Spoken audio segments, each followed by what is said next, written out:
Bueno, yo soy Cynthia Sanborn, soy vicerrectora de investigación de esta universidad, de la Universidad del Pacífico, y politicóloga de formación. Y bueno, tengo el gran honor de presentar y luego moderar, o tratar de moderar este ilustre panel, ¿no?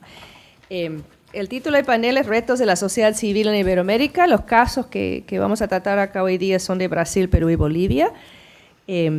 Y me toca primero explicar o presentar muy brevemente las tres personas que tienen una diversidad enorme de experiencias profesionales, políticas y personales que es imposible presentarlos con justicia, pero voy a hacerlo brevemente y luego pasan a los comentarios de cada uno de ellos, ¿no? El primero en hablar va a ser Leo Boyd, de Brasil. Leo es sociólogo con maestría en ciencia política, sabe decisión, profesor universitario, profesor de cursos de gestión de responsabilidad social, desarrollo. Ha sido y es consultor para una gran variedad de organizaciones, UNESCO en Brasil, la Prefectura Municipal de Puerto Alegre, de donde también proviene, y ciudadano ilustre de Puerto Alegre, director de Cooperación Manos Verdes, consejo de diversas organizaciones, voz de valores sociales y ambientales de Sao Paulo, director de la Fundación Gerasois de Puerto Alegre y miembro del consejo de estos encuentros de sociedad civil. Quiero agregar algo de su biografía, me corrige si me equivoco, pero ha sido metalúrgico, fundador de la oposición sindical metalúrgico de Puerto Alegre, integrante del movimiento de juventudes de Puerto Alegre. Y mirando un poco el tema, encuentro que Leo además ha escrito una tesis que ha sido publicado sobre la historia del PT, y casi todos los trabajos que veo sobre el PT citan Boyd en el año 90, su tesis. Entonces debería ser una tesis muy buena para conocer también la historia del Partido de los Trabajadores. Es una mesa amenazadora. No, está muy bien. Seguimos con Baltasar Caravedo, que también es sociólogo, doctor en sociología, profesor de la universidad nuestra y también de la Universidad Católica en temas de gestión. Ha sido director de varias empresas públicas y privadas, incluyendo el precio de servicio de agua, casi la única empresa pública que nos queda en el Perú es el Sedapal, y varias empresas privadas. Ha sido pionero, Baltasar, lo llaman Baltaco, en lo que es la promoción de responsabilidad social empresarial en el Perú en serio, digamos, ¿no? Más allá de la foto. Ha sido representante de la Fundación Interamericana, la Fundación Avina, ha trabajado con la Fundación Kellogg en su programa de liderazgo de filantropía. Y Baltasar enseña, publica, tiene más de 25 libros sobre diversos temas de economía, desarrollo y responsabilidad social. Y él también tiene su pasado político importante, ha sido asesor a la Asamblea Constituyente de Perú del año 78, cuando salimos de una dictadura militar y transitamos hacia una democracia, y ha sido regidor de la Municipalidad de Lima Metropolitana, ambos creo con la coalición Izquierda Unida, que en paz descansa, ¿no? Y finalmente Jorge González, de Bolivia. Jorge no es sociólogo, pobrecito, es ingeniero industrial. Qué bien que hay un ingeniero en la mesa, de la Universidad Nacional de Buenos Aires, la UBA, y también se ha especializado en comercio exterior acá en la Universidad de San Marcos. Nos contó que ha vivido 10 años en el Perú trabajando en el sector minero, tanto cuando era un sector dominado por grandes empresas americanas como cuando fue nacionalizado por el gobierno de Velasco.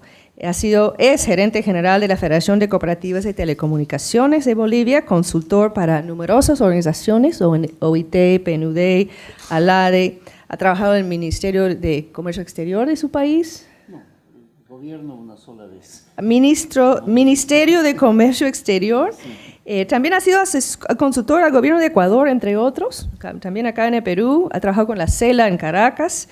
Ha trabajado en encuentros y fundaciones en el Mercosur y es académico conferencista también con numerosas publicaciones. Así que tenemos tres colegas que han transitado de la sociedad civil, la política, la asesoría, la dirección de empresas, la academia, por supuesto, reflexionando, generando conocimiento, que es lo que nos gusta acá sobre esos temas. Y con todo esto, es una pena que le damos solamente 5 minutos para empezar, pero luego vamos a seguir con las rondas, ¿no? Entonces empieza Leo, por favor.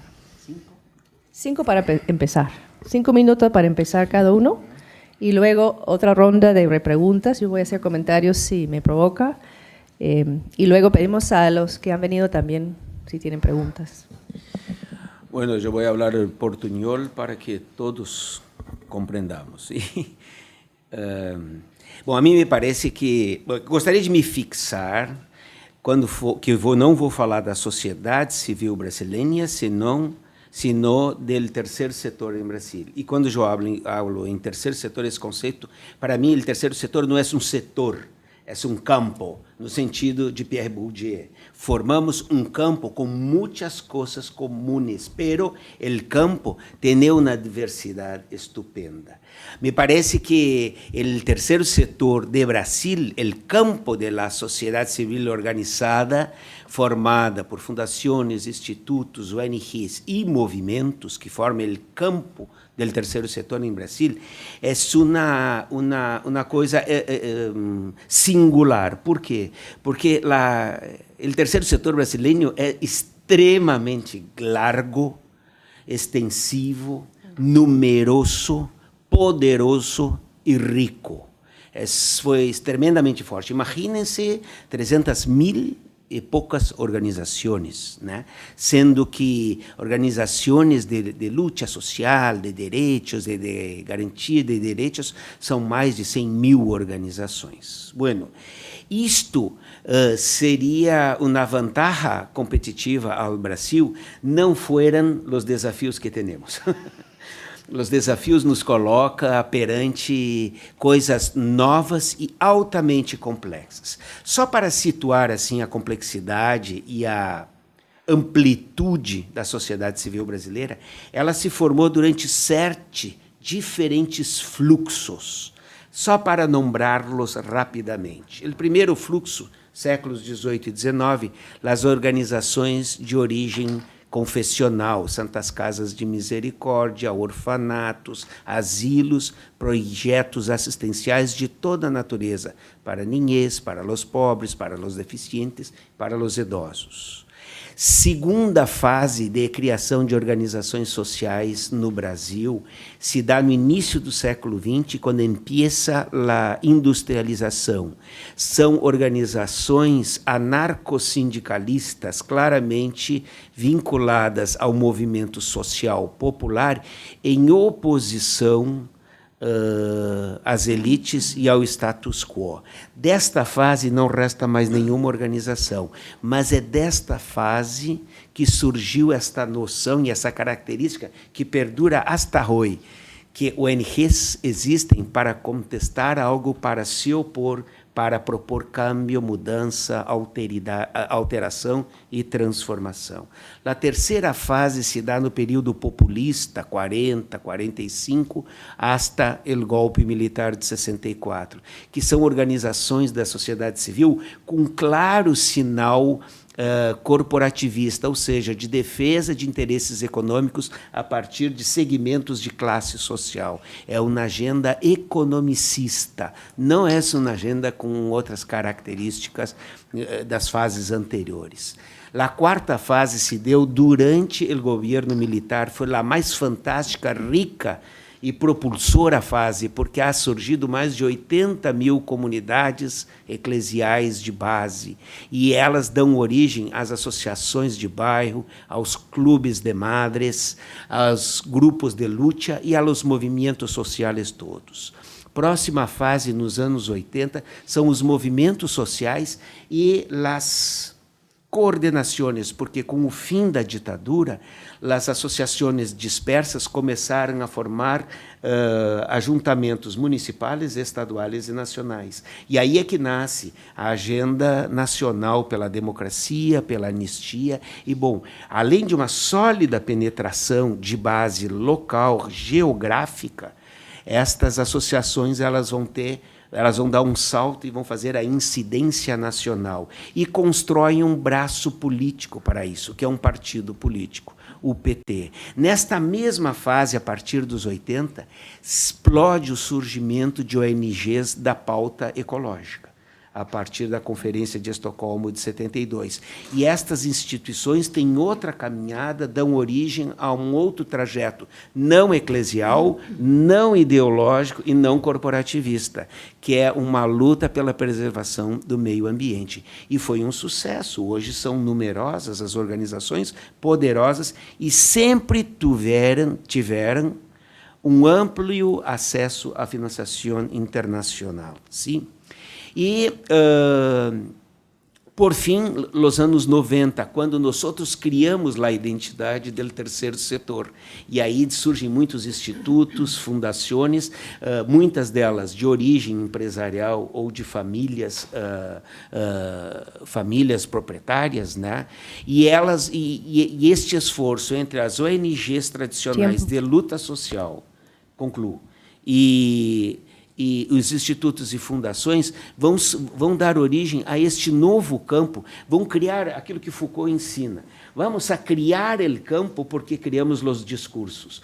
Ao discursar sobre isso, ao tomar ciência sobre isso, formamos uma nova realidade, o campo do terceiro setor. Excelente, yo creo que ahí paramos y retomamos esto porque... Tranquilo. 5 minutos de la historia de la sociedad civil en Brasil, ya ha puesto la valla alta, Baltasar, ¿eh? A ver, Baltasar Caravedo sobre Perú. ¿Sí? ¿Se escucha? Yo tengo la voz baja, o sea que siempre tengo que acercarme al micrófono. Mi pregunta es la siguiente. ¿Qué es la transformación social y cómo la podemos publicar? ¿Cómo la podemos plasmar?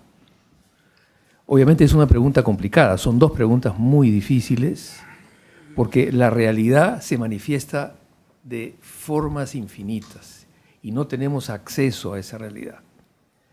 Para responder esta pregunta, que además es el proceso de mi propia vida, porque en realidad uno va conociendo, criticando su conocimiento anterior, he tratado de adoptar una perspectiva que la estamos llamando sistemas complejos. Entonces, mi visión es la visión de sistemas complejos que establece básicamente que los sistemas humanos son sistemas vivos, las empresas, las organizaciones, que los sistemas vivos son sistemas abiertos, incorporamos elementos, expulsamos elementos y nos vamos modificando, transformando, adaptando a lo nuevo que se viene, a la incertidumbre, y para poder continuar, para poder perdurar en alguna medida, es que nos transformamos. O sea, no hay vida y no hay sociedad sin transformación. Esto vendría a ser la primera idea gruesa que me permite a mí también colocarme en diversos planos. Una mirada de sistema implica una mirada en diferentes dimensiones. Y la preocupación es cómo se conectan estas dimensiones, cómo se conectan los subsistemas, que también son infinitos, para poder establecer una pauta de reproducción del sistema que me permita a mí hacer una intervención para poder modificar el curso que tiene, que no es el curso que tal vez todos quisiéramos. Entonces, nuestra propuesta es una propuesta, no digo de un partido ni nada por el estilo, estoy hablando en plural, pero nuestra propuesta, la propuesta de este pensamiento, si es que cabe el término, es identificar o mapear los componentes de los sistemas, establecer los vínculos entre ellos y generar una propuesta, valga la redundancia, que permita alterar el patrón de vínculos. La transformación vendría a ser la alteración del patrón de vínculos para asegurar la continuidad o transformación adaptativa de cualquier sociedad o cualquier ente vivo, en este caso, organizaciones sociales y también, desde luego, sociedades locales, ¿no? Entonces, esta es la primera entrada que a mí me gustaría destacar. Para comprender mejor lo que es la dinámica de la sociedad, es necesario una visión integradora de sistema, un poco diferente a lo que normalmente entendemos por realidad a través de la ciencia más tradicional, que consiste en fragmentar y separar los componentes de un sistema, descontextualizar los aspectos que se ven, trabajar básicamente con 2 o con 3 variables, porque es imposible también, desde luego, incorporar las infinitas variables que hay en la realidad, y a partir de esto encontrar una pauta reproductiva que es lo que de alguna forma está detrás. Yo estoy trabajando en una cosa que se llama índice de energía social, que no la voy a explicar ahora porque es demasiado compleja y demasiado complicada. Y como no sé cuánto va mi tiempo... 1 minuto 15. Ya.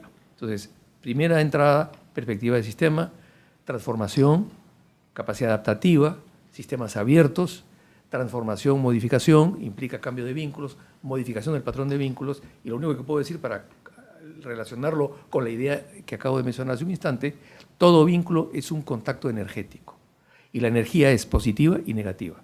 La energía negativa es la que lleva al colapso, que sería la energía entrópica, digamos, y la energía que asegura la continuidad vendría a ser la energía, vamos a llamarle positiva.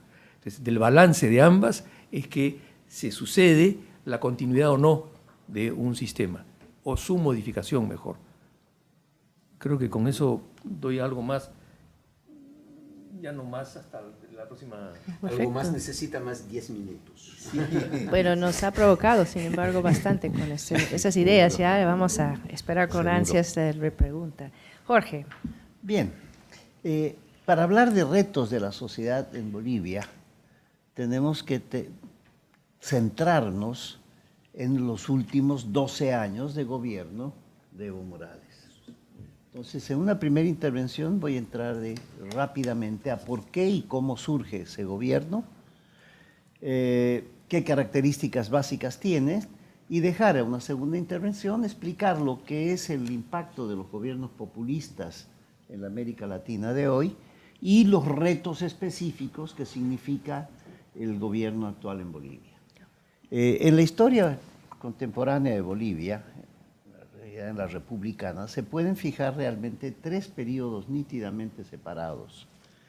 El primero termina con la Revolución del 52, que fue la Revolución Nacional, que transforma radicalmente el país. El segundo periodo va hasta el surgimiento del gobierno de Evo Morales, que son los últimos 12 años. La vieja república oligárquica muere el 52, donde desaparece el pongueaje, la servidumbre, un país donde solo votaban los que tenían que tenían renta y podían leer y escribir, es decir, un 15 a 20% de la población, y fue una república donde tuvimos la desgracia de que el precio de la plata se derrumba el año que nace Bolivia, y recién a fin del siglo XIX los precios se retoman. Esa república vivió básicamente del tributo indígena. La revolución del 52 acaba el pongueaje, realiza reforma agraria, nacionaliza verdaderamente las minas y establece un nuevo país distinto, integrado, que tiene en su evolución, después de algunos golpes militares entre medio, termina con un gobierno totalmente neoliberal, el de Sánchez de Lozada, que fue derrocado por movimiento popular bastante violento, que terminó desalojándolo del poder, y la siguiente elección entra entonces el gobierno de Evo Morales. Este gobierno de Evo Morales arranca con un logro que es definitivo en la historia de Bolivia. Es la verdadera incorporación del campesino indígena a la vida nacional plena, borrando los últimos resabios de discriminación racial que habían en Bolivia y que habían subsistido a la Revolución del 52. Eso se acabó para siempre, el pueblo está totalmente integrado y se siente empoderado lo suficiente para llevar a cabo. ¿Qué hace el gobierno de Evo Morales? Básicamente arranca con una renegociación de contratos petroleros, que él llama nacionalización, no se nacionalizó nada, es riguroso, que le permiten al Estado participar de la renta petrolera. Tenemos entonces un periodo único en la historia de Bolivia de muchísimos recursos, ¿no? Las características básicas del país en este momento de este nuevo país es que realmente es altamente urbano, 70% de la población ya es urbana. Los partidos políticos perdieron fuerza, los tradicionales, y no han surgido nuevas ideas de partidos políticos. Las ONG, que jugaron un rol muy importante en las transformaciones sociales, prácticamente han desaparecido por dos razones. Por un lado, somos ya país intermedio y por lo tanto el financiamiento externo ha desaparecido, y el gobierno las ha sentido como sus enemigas. Les niega información, las persigue, ¿no es cierto? Lo que sucede entonces en Bolivia es que desde la última elección el gobierno tiene 2/3 del Congreso. Eso le ha permitido establecer un gobierno totalmente autoritario donde se controla todo. El sistema judicial, por ejemplo, en Bolivia se hace por selección de candidatos a jueces por parte del Senado, que se someten a voto popular. La última elección, evidentemente con 2/3 del Congreso, los candidatos a jueces fueron gente muy afín al gobierno, y cuando se somete a voto popular hubo 65% de voto nulo. Es decir, nos rechazamos, nos negamos a votar a esos candidatos. Perfecto. Ok, bueno, una primera panorama muy provocador. Aleo, quizás tú nos estabas dando un contexto más de evolución histórica, las fases, el desarrollo de la sociedad civil, la sociedad en Brasil. No sé si quiere continuar y, como Jorge, danos una mirada de los retos hoy, añadir algo más por 5 minutos adicionales. Sim, então, a mim me parece que esta sociedade civil, que é extremamente forte, autônoma, claramente separada do aparelho estatal, né? Isto foi uma vantagem e hoje constitui-se também num problema. Este é o desafio, porque temos mais organizações do que gente para integrá-las e causas para defender. Tanto que há muitas organizações disputando acesso às mesmas causas. E isso, perante uma sociedade que diminuiu drasticamente a financiação das ONGs e com o esgotamento, a finalização total do financiamento, da colaboração internacional de financiamento das agências bi e multilaterais.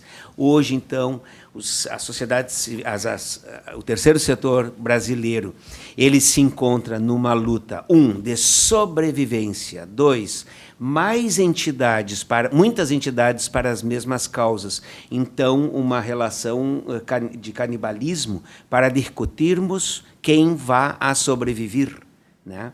E 3, com a vitória do PT, criou um imenso problema, ainda não, Cíntia, suficientemente processado. O que passa? O movimento se constituiu em oposição às elites, em oposição ao Estado, em oposição à dominação. Pero o movimento chegou ao poder. E quando chegou ao poder, não sei como expressar isso em espanhol, amarelou, quedou amarillo. Como se diz amarelou? Amarelar é quando o jogador de futebol chega diante do gol, em vez de chutar, passa para o colega logo, porque tem medo de errar.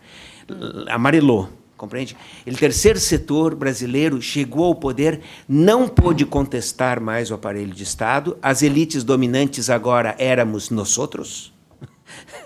Não havia o que ser, e há uma crise de identidade. E, portanto, aquilo que se constituiu ao longo de décadas como um movimento que foi nos aglutinando, né, as divisões que haviam eram em torno de partidos, pero os movimentos eram ainda assim em direção à oposição ao status quo. Isso hoje está nos levando a uma dispersão generalizada, né, a uma desmotivação, né, a uma perda de direcionamento, né, e, inclusive, deve nos levar a encerrar muitas das ONGs, né, onde existem 10 ONGs em torno da mesma causa, vão sobreviver 3 ou 4, por causa da financiação e porque as ONGs, para sobreviver, necessitavam, no passado, ter uma boa causa.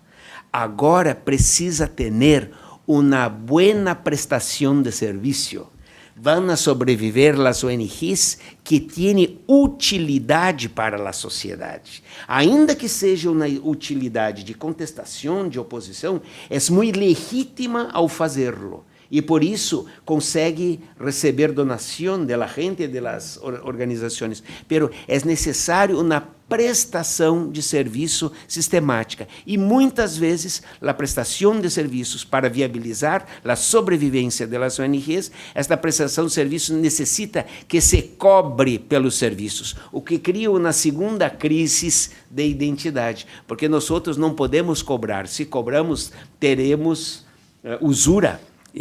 Isso, teremos lucro, teremos usura, e isto é contrário aos nossos mandamentos originais. Portanto, há uma crise fantástica, e a mim, eu suponho, minha tese é que isso vai nos levar a um aticamento da sociedade civil organizada em ONGs, pero um fortalecimento com maior possibilidade de estabilidade ao futuro daquelas que sobreviverem. E sobreviverão, na minha opinião, aquelas entidades que estão entendendo, estão compreendendo o que passa consigo próprias. Gracias, Leo. Baltasar, Perú no tiene un PT, ni nada que se aparece, pero sí, Perú tiene varios momentos en los cuales organizaciones de la sociedad civil cercanos a agendas políticas más de izquierda o centroizquierda democrática han llegado a posiciones de poder, han llegado a gestionar ciudades, han sido parte del Congreso, ministerios, y no ha tenido la energía positiva que hubiéramos esperado, digamos. ¿Cómo ves tú ahora los retos de la sociedad civil en el Perú en general y quizás siguiendo un poco a Leo en relación a las expectativas que tenemos de ellos? Discúlpame. Ya. Les he hablado de sistemas y vínculos, que me parece fundamental para entender el proceso. Lo segundo que quiero colocar es el tema de los paradigmas. Nosotros somos una sociedad que tiene básicamente una estructura discursiva, que quiere decir práctica y hablada. Uno emite mensajes cuando actúa, que está organizada en función básicamente a tres ideas.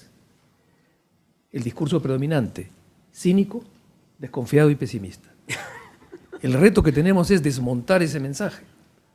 Pero no es una cuestión de enseñar en el colegio o en las universidades qué otro mensaje hay que elaborar, sino tiene que ver con la práctica, y la práctica tiene que ver también con el inconsciente que llevamos a cuestas y del que no nos damos cuenta. Normalmente actuamos sin darnos cuenta, ¿no? Salvo el 5% de nuestra vida, que es lo que dicen básicamente los neurocientíficos. Pero, ¿cómo desmontar el paradigma vigente que se expresa en el Poder Judicial, que se expresa en el Congreso, que se expresa en el acto de representar ilegítimo que se ha ido configurando en el curso de los últimos tiempos? ¿Cuáles son las frases que yo acá tengo? Sí, unas frases que las leo rápidamente, que las he ido chequeando porque forma parte de una investigación también, las frases que corresponden al aspecto destructivo de la sociedad peruana, aunque hay otro constructivo. Vivimos simultáneamente contradicción y por lo tanto lo positivo y lo negativo están juntos, no es que están separados. Una es roba pero hace obra, una frase que lo he probado con 56 grupos focales en 7 regiones distintas. La otra es dar a la ley echa la trampa. La tercera es el papel aguanta todo. Y la cuarta que estoy utilizando es el que puede, puede. Todo eso es un discurso transgresor. Lo constructivo vendría a ser lo que va emergiendo, y lo que va emergiendo es: queremos una sociedad ética, que las leyes se apliquen por igual a todos, por lo tanto, que se acabe la discriminación de todo tipo. Eso vendría a ser el discurso que me parece a mí hay que desmontar, hay que desarticular. ¿Cómo lo hacemos? Ese es el desafío que se tiene. Y no sé si cuánto tiempo me queda para poder organizarme nomás. 2 minutos. 2 minutos. Y aquí, en el desafío, yo entiendo que hay que actuar simultáneamente en diferentes dimensiones. Uno son las escuelas, los colegios, en fin. El otro ambiente o dimensión es la empresa. Y la tercera son las sociedades locales. Hay que actuar en cada dimensión de manera paralela. En las escuelas, digamos, lo que hay que establecer es un cambio de perspectiva. Hay que incorporar una mirada de sostenibilidad. y dejar de lado la fragmentación con la cual estamos educados. En la empresa requerimos un nuevo concepto de valor. El valor tal como lo vemos ahora ya no es suficiente. Y en las organizaciones sociales hay que multiplicar la colaboración y las alianzas. Colaboración y alianzas, una perspectiva de valor nueva y una perspectiva de sistema, me parece a mí que pueden contribuir al desmontaje de la gramática moral con la cual se pronuncia en los actos la sociedad peruana. Gracias. Jorge, tú nos has contado los cambios profundos que ha tenido Bolivia con estos 12 años de Evo Morales desde aquí miramos no solamente sus logros en términos de inclusión, integración social, sino también económicamente. Le ha ido bien a Bolivia en una región donde no todos ha sido igual. Nos asusta mucho, sin embargo, decir que las ONGs prácticamente han desaparecido. La sociedad civil en Bolivia hoy, cuéntenos, ¿qué es? ¿Qué hace? ¿Cuál es su reto? El proceso yo lo llamaría de pérdida de legitimidad del gobierno, ha sido grande y se ha ido acelerando. Sale con muchísima legitimidad, la prueba es que tiene 2/3 del Congreso, no los ha ganado con sus votos. Le toca el periodo de las vacas gordas, realmente. El país por primera vez tiene un capital en la mano muy, muy grande. ¿Y qué ha sucedido? Primero que, como buen gobierno populista, busca eternizarse. Todo vale para quedarse en el poder.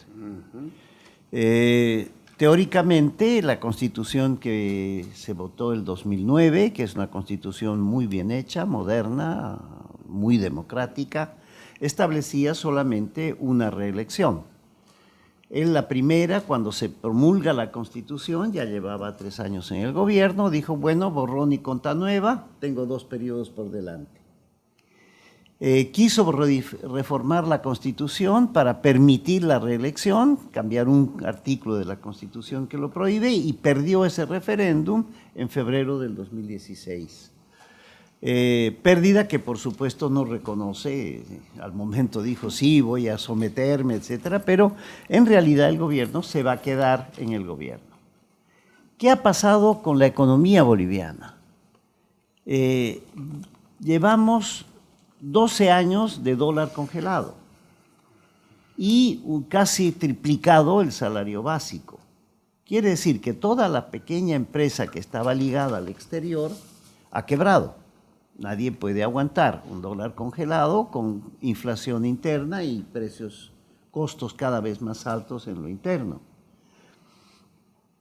El Estado es totalmente con el viejo modelo de empresas estatales, ha creado más de 100, que son un desastre, al extremo que no ha respetado la concepción de empresa social. Es decir, pongo una fábrica estatal de leche en lugar de crear una empresa social propiedad de los productores de leche. Y eso está repetido para la leche, para la cuina, para los alimentos, es decir, 100 empresas improvisadas. No hay desarrollo productivo. Él ha usado muchos fondos, primero para crear bonos. Hay 5 o 6 bonos que evidentemente han aliviado a la pobreza, pero eso es transitorio. El empleo es totalmente precario, 65% del empleo es empleo informal, ¿no? El resto del empleo son o petrolero o minero o estatal, ¿no? Los recursos se han invertido muchísimo en carreteras, eso ha triplicado casi la red vial de Bolivia, pero sin un criterio económico detrás. Hay carreteras donde pasan 2 vehículos por día, ¿no? Ha hecho canchas deportivas y coliseos por todo el país. Según dice él, el que hace deporte no se enferma. Pero el sistema educativo está anquilosado, se han hecho algunas escuelas, pero realmente no hay una reforma educativa y el sistema de salud sigue siendo el mismo desastre que siempre fue. Realmente el sistema de salud sigue siendo totalmente precario en Bolivia. ¿Qué es la perspectiva hacia adelante? Tenemos elecciones el próximo año y yo puedo garantizar que Evo Morales no solo va a ser candidato, sino que de alguna manera va a ganar a las buenas o a las malas la próxima elección. Se ha deslegitimizado en muchos sectores populares y el país está viviendo del gas, de la minería que es transnacional. Su antiimperialismo es de los dientes para afuera porque las grandes empresas mineras son transnacionales, los grandes operadores de petróleo son empresas transnacionales también, aunque es estatal la empresa, por supuesto, ¿no? Y luego el narcotráfico que se ha democratizado. Desaparecieron los cárteles internacionales y hoy en día, digamos, la hoja de coca que se produce en la región de Evo, el Chapare, es 95% para el narcotráfico, cifras de Naciones Unidas, ¿no? Mientras que en la región de los Yungas de La Paz, que produce la hoja que se usa para mascar, están ya en un serio conflicto con muertos, el gobierno contra los productores de coca de la región de Yungas. Su gran base social siguen siendo los cocaleros y los movimientos sociales que se han ido dividiendo entre los que se han alejado del gobierno y aquellos que siguen sustentando el Estado corporativo, que son asociaciones campesinas, de mujeres, de productores de zona, pero todo ese movimiento está hoy dividido. Vamos al lado más pesimista de la mesa, yo creo. La energía negativa, las economías ilícitas, la profunda corrupción en diferentes niveles, el fracaso de algunos experimentos progresistas de llegar de la oposición al poder, quizás es algo que en mayor medida compartimos los tres países, además de la alta dependencia en exportaciones tradicionales que no hemos logrado superar, a pesar de que Brasil tenía algunos avances como país BRICS. Entonces, nuevamente, el panel es retos para la sociedad civil. Leo, ¿qué retos tenemos o tienen en Brasil para la sociedade civil hoy o hacia adelante? Bom, posto isto, eu acho que o primeiro grande reto é compreender o que está passando para não mais se erigir sob o discurso do passado, atualizar-se e estabelecer novo tipo de rede de relacionamento, rede de captação de recursos, de financiação e também uma nova visão da sua missão, da missão que cada instituição tem, de prestação de serviço às pessoas. Essa me parece, sim, o primeiro grande desafio. O segundo é estancar a proliferação de entidades. Me faltou na vez anterior, com o surgimento das plataformas digitais, se multiplicaram a formação de organizações INGs. Qualquer indivíduo pode criar sua causa, sua instituição, informal, mas nas redes virtuais isso parece algo muito legítimo e muito consistente, quando não é. Então, também, esta expansão que temos vivido de novas causas, novas organizações, baseadas exclusivamente em plataformas de redes virtuais, é algo muito frágil, compreende? E que também disputa a atenção, disputa a captação de recursos com as ONGs tradicionais, né? E me parece que o maior desafio com as instituições do campo dos direitos é conseguir transformar direitos não apenas numa área de reivindicação, de defesa e reivindicação de direitos, mas de prestação sistemática de serviços que sejam úteis à sociedade. Me parece assim que isto vai determinar isto determinará a diferença de los niños y de los hombres. Ok, muchas gracias. Baltasar, quizás un último comentario nuevamente sobre el Perú y quizás algo que nos da un poco más de aliento sobre el rol de nuestra sociedad civil en un país que no tiene una sociedad política legítima hoy día. No sé si voy a responder, pero en todo caso voy a proponer algo. Lo primero, he mencionado el concepto de valor, que tiene que ser redefinido. Sistema, paradigma, vínculo, valor. Nosotros conocemos pues valor económico, valor social, valor ambiental. Más recientemente, en una mirada crítica a la responsabilidad social, Porter coloca el tema de valor compartido. Lo que estoy tratando de colocar yo ahora es valor sistema. Si no tenemos una comprensión de cómo funciona el sistema, de cuáles son los vínculos entre los distintos nodos que componen el sistema y que se mueven en diferentes planos o dimensiones, va a ser muy difícil de alterar el curso en la perspectiva de lo que deseamos. Entonces, uno es valor sistema. Dos, hay que reformular lo que tiene que ver con responsabilidad social. Hoy en día se está hablando de economía circular, hoy en día se está incorporando la idea de sociedades de beneficio o interés colectivo o empresas B, que también es un elemento nuevo.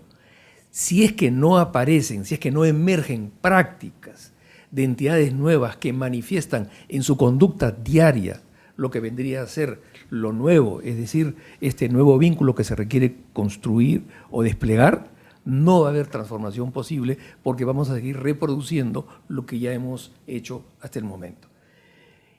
Un elemento fundamental para mí es que hay que modificar el peso o la mirada que tenemos colocada por el mecanismo del valor que Porter llama antiguo, la búsqueda de la competitividad. Lo que tenemos que hacer es buscar la colaboratividad. Buscamos los índices de competitividad, pero no buscamos los índices de colaboratividad. La dispersión que señala Leo tiene que ver con la falta de alianzas y colaboración. Entonces, si logramos implantar, ojalá, pero empresas que tienen una perspectiva nueva, alianzas que se van desarrollando o desplegando para, digamos, apoyar el despliegue de una nueva forma de vínculo o relación, yo creo que eso nos va a permitir, obviamente, dar un paso adelante.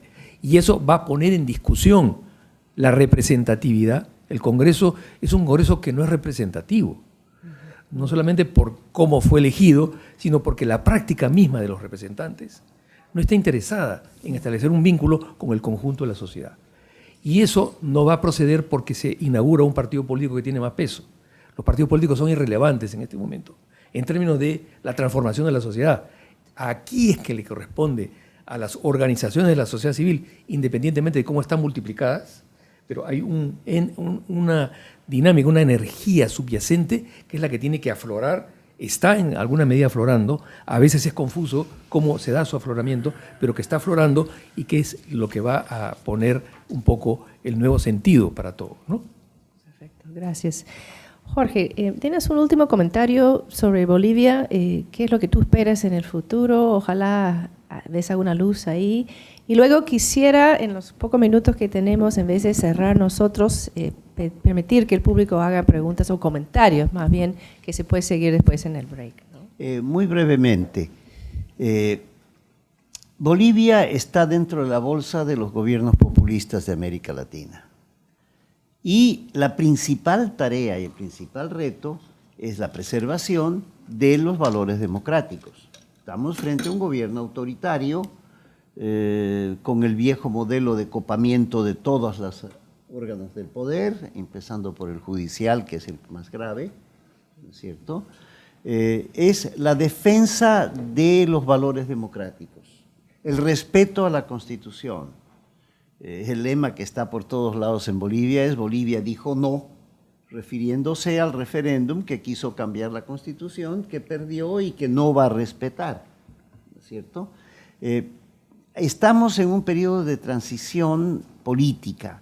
Los viejos partidos han perdido fuerza, están surgiendo nuevos movimientos sociales, se están empezando a estructurar en torno a algunos líderes municipales relativamente importantes, sobre todo el de La Paz y el de Santa Cruz. El país entero va a vivir un proceso electoral que va a marcar primero el fin de la hegemonía, en el sentido que no va a reproducir los 2/3 del Congreso, eso es absolutamente seguro. Puede ser que gane o no las elecciones, con seguridad va a continuar en el gobierno. No pueden permitir que salir del gobierno a la cárcel. Piense usted que se han gastado como 5 a 10 mil millones de dólares por contratación directa, no por licitaciones. Se han hecho obras faraónicas no necesarias, ¿no?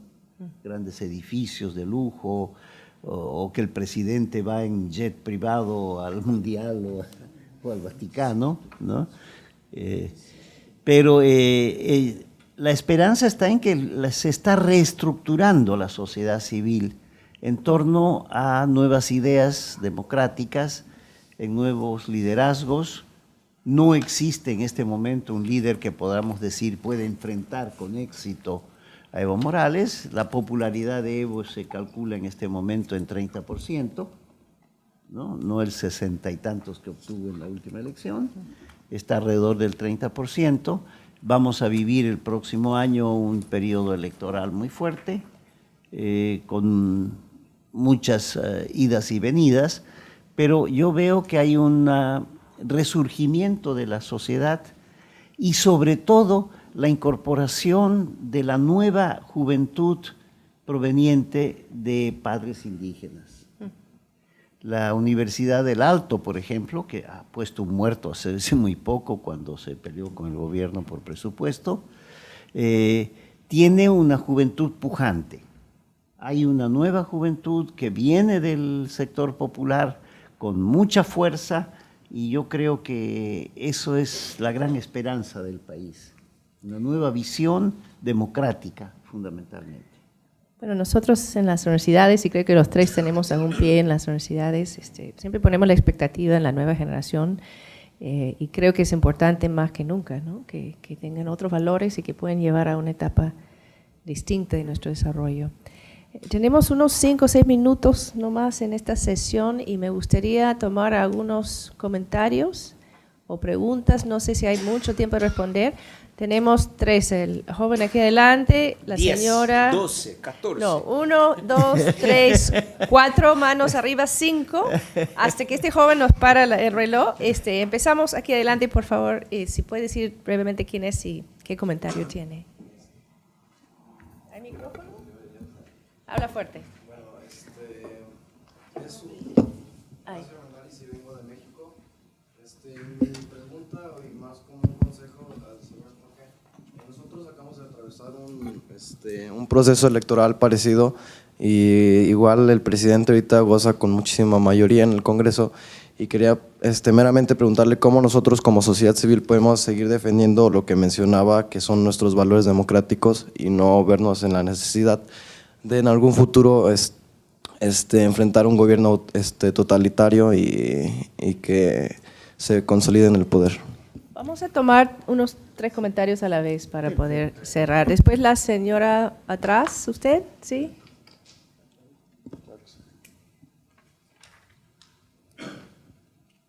Que vaya pensando. Bom dia, tudo bem? Eu sou Amanda, eu sou da Geração Dux, programa de lideranças inspiradoras do terceiro setor do Brasil. Eu gostaria de direcionar uma pergunta para o senhor Baltazar. Eu sou uma pessoa que eu acredito bastante na questão de valor compartilhado, e agora o senhor trouxe um outro conceito de valor sistêmico, no qual eu também me senti bastante curiosa para estudar e pesquisar um pouco mais a respeito. Eu queria verificar de que forma o senhor verifica que nós possamos baixar essa competitividade entre as instituições e fortalecer esse valor sistêmico, fazendo com que a gente consiga promover mais impacto social. Muchas gracias. Buena pregunta. Acá la señora a nuestro izquierdo. Buenos días, mi nombre es Violeta Vigo, trabajo en Yanacocha, estoy a cargo de la Fundación de Yanacocha. Me interesan estos temas porque vivimos en un entorno donde hay expectativas, hay conflictos y la sociedad civil tiene un rol importante, ¿no? Sería más que pregunta, quizás es trasladarlo esto como un reto en Cajamarca y en el país, porque se repite en varios lugares geográficos, ¿no? ¿Cómo elevar los niveles de confianza y credibilidad del trabajo de las organizaciones del corte nuestro, de las organizaciones civiles, ¿no? Por otro lado, también cómo elevar el nivel de participación en temas de gobierno, de participación de la sociedad civil en temas de gobierno. Eso creo que desde mi punto de vista pueden ser retos de corto plazo y igual mayores, ¿no? Ya que hemos escuchado a ustedes en temas de dimensiones, qué significa la participación de la empresa, la sociedad civil, el gobierno, ¿no? ¿Qué significa colaboración? Para que exista colaboración y cooperación tenemos que hablar de temas de confianza. Entonces, eso es un tema. Gracias. El caballero aquí adelante. Vamos a tomar todo lo que podemos. El tiempo está muy limitado, Sí. pero es importante saber las inquietudes que tienen. De México, Isidoro Armendáriz, se produce de una región que produce guayaba, vino y tacos de barbacoa. Dos preguntas. Una, ¿qué de la cultura, conciencia e identidad nacionales en Iberoamérica en este momento? Como pregunta, para el tema de la integración de las regiones. Dos, el liderazgo burocrático y degradado, ¿cómo cambiarlo en la región, sobre todo de América Central y del Sur, por liderazgos de enfoque y liderazgos pertinentes para los escenarios de la gobernabilidad de este ciclo? Esas son preguntas para el café y el almuerzo. Sí, sí, sí. Acá adelante. Buenas. La señora aquí. Mi pregunta para Leo. Yo he seguido de cerca el proceso brasileño y tengo mucho interés, o tenemos en las instituciones. Soy Ruth Villanueva, profesora, educadora y también con 25 años trabajando en la sociedad civil en Perú, a nivel voluntariado, también en proyectos. ¿Qué faltó para que todo este gran movimiento que está unido desde la base con grupos sencillos y todas las demandas que hasta ahora no se han resuelto, los sin tierra y todas las causas que tú mencionas, qué faltó para que no lograra plasmar o se fue plasmando poco a poco y después qué irrumpió? Eso es como una enseñanza para nuestros países y la sociedad civil, el papel de la sociedad civil en una situación de cambio y de reconocimiento para Brasil como uno de los países a nivel del mundo, ¿no? Entre los 20. Entonces, ¿qué pasó? Tenemos un último comentario aquí y después creo que vamos a invitar a 1 minuto cada uno a resumir y después seguir conversando en el café. Aquí adelante el último, por favor. Tiempos. Soy Ana Lucía Cosamalón y trabajo para el sector 1, pero estoy muy interesada en el sector 3 y en el sector 2. Mi pregunta es breve para Leo, ¿no? En este contexto, luego del escándalo de la corrupción, ¿no? ¿Cómo el movimiento social va a generar cambio? Repitiendo un poquito lo que decía su vocación de haber estado en el gobierno y convertirse en élite o realmente generar una transformación, un nuevo liderazgo, ¿no? Me pareciera, ¿no?, por lo que has dicho, de que se repetiría, o bueno, estoy equivocada.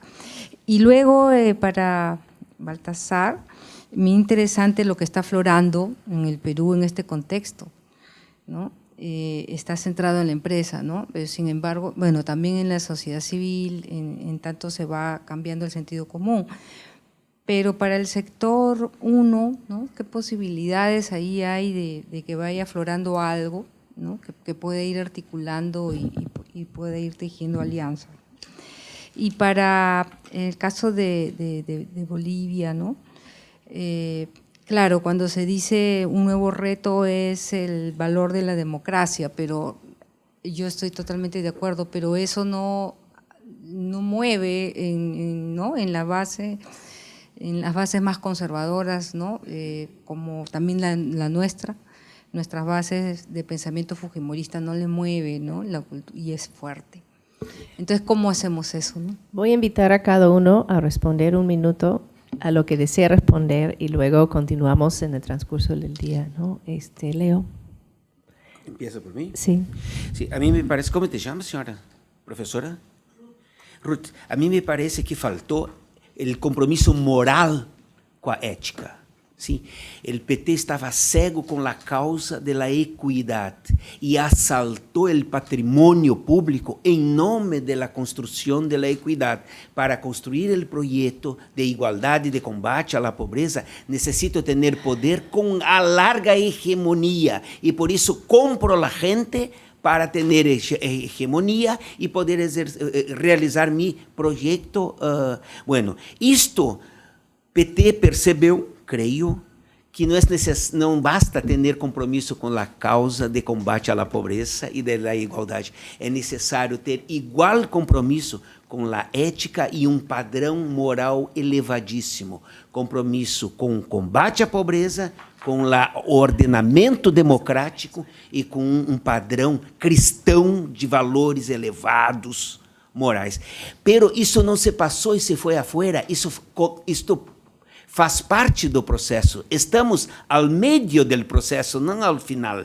Há momento histórico agora, deve haver reflujo, uma autocrítica, se a gente que queda allá tenha saúde emocional, uma autocrítica e ao futuro volver entendendo a complexidade de ser governo de uma nação.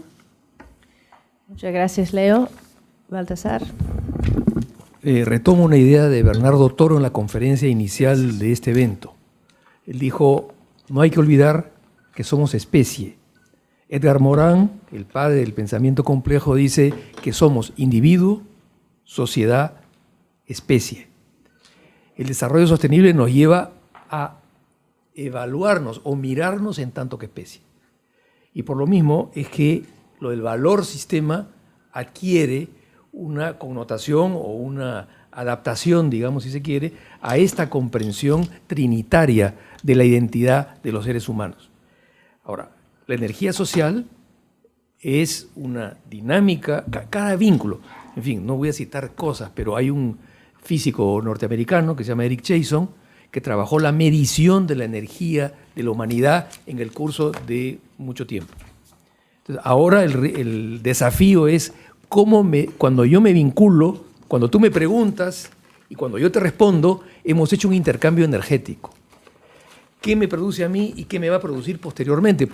La energía la puedes acumular, la energía la puedes desplegar o descargar en otro momento, o la puedes descargar acá, en este vínculo que hacemos nosotros. Entonces, ese vínculo se puede medir, o sea, el contenido energético, ergios por segundo por gramo, en fin, esto es una sofisticación, pero simplemente para señalarlo, que es factible medir, que la conexión entre la materia y los aspectos no materiales de la existencia de la realidad están conectados y un único factor que puede eventualmente descubrirlos es la energía. Lisa Randall, que es una física norteamericana, habla de energías oscuras y de materia oscura. Nosotros conocemos el 5% del universo, de cómo está constituido. No sabemos de qué está constituido exactamente. Todo lo demás es especulación. Y jugamos mucho con la idea del tiempo newtoniano. ¿Qué faltó? No falta nada. Nunca falta nada. Las cosas son como son. Se despliegan. Perturbamos para poder dar un giro. Pero no podemos decir se concluyó. Por lo tanto, siempre estamos al medio del camino. Nunca estamos al final. Y no hay que tener miedo de no estar al final, porque cuando lleguemos al final estaremos muertos. Uy. Jorge, para un último comentario, por favor. Hay una cosa que se llama memoria histórica. En Bolivia hubo muchísimos cambios de gobierno, ninguna dictadura se afianzó. Hay una capacidad de movilización frente a cosas concretas con muchos hitos históricos. Ahí uno se ha hecho película, inclusive la guerra del agua. Quisieron privatizar el agua y tuvieron que dar marcha atrás. El presidente anterior, privatización, tuvo que escaparse en helicóptero, ¿no? Hay una capacidad de movilización popular muy grande, con mucha fuerza y que se manifiesta a cada momento. Es decir, el gobierno, por ejemplo, quiso modificar el Código Penal, la movilización popular lo hizo retroceder, ¿no? Es decir, hay una memoria histórica de combate y de unificación en torno a ideas. Es un pueblo con una gran capacidad de acción. Y esa es la que nos va a llevar a ir creando nuevos espacios y garantizándonos por lo menos seguiremos combatiendo y avanzando, pero el país realmente es un país muy difícil de gobernar contra su propia voluntad. Bueno, con esa nota cerramos esta parte e invitamos a las conversaciones informales después del panel. Muchas gracias a todos por su asistencia el día de hoy. Gracias. Sí, te doy.